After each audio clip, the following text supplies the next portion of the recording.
Bonsoir à tous et merci de suivre le flash d'information sur RTI 2.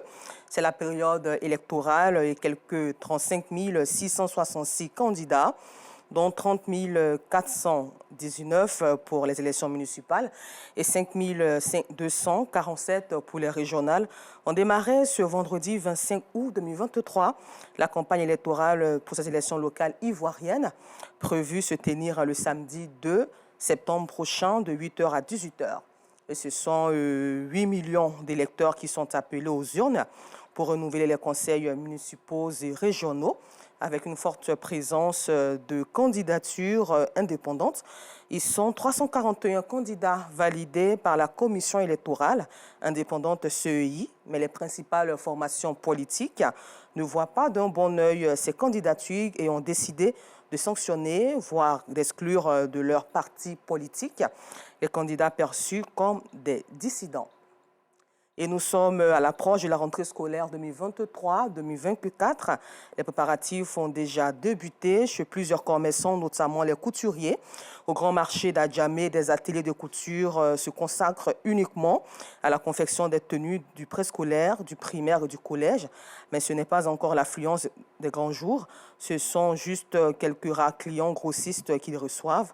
Certains magasins aussi ont déjà étalé ces tenues et certains parents profitent pour faire leur achat afin d'échapper à l'augmentation du coût des articles à la dernière minute. Et c'est un reportage de Clarisse Kanyala que vous verrez à 19h30 sur RTI 2.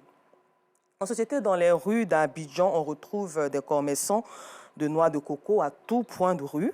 Ils sont plusieurs à avoir pris le commerce de coco comme activité principale, à pied ou assis dans les points de rue. Ces commerçants avouent se frotter les mains grâce à la vente de la noix de coco. Un peu plus loin du district autonome d'Abidjan, l'esplanade de la mairie d'Agboville a connu une animation particulière le 20 août dernier. Les épouses des chefs de village et la région de l'Agnébi-Tiassa, unies désormais au sein d'une association, ont installé leur présidente. Elle aura la lourde tâche de les conduire vers une association de fraternité et leur autonomisation à travers des activités génératrices de revenus. Et au-delà d'être une chambre consultative pour leurs époux, les chefs dans leur prise de décision pour consolider la paix et la cohésion sociale.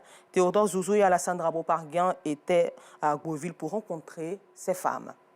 Hors de chez nous, au Gabon, le ministre de l'Intérieur, Lambert Noël Matsa, a annoncé hier jeudi 24 août la fermeture des frontières terrestres et maritimes du vendredi 25 août à minuit au samedi 26 à minuit, date des élections générales. Ce dernier a déploré l'apparition d'un climat délétère dans le pays pouvant y impacter la stabilité et la paix, une décision critiquée par une partie de l'opposition.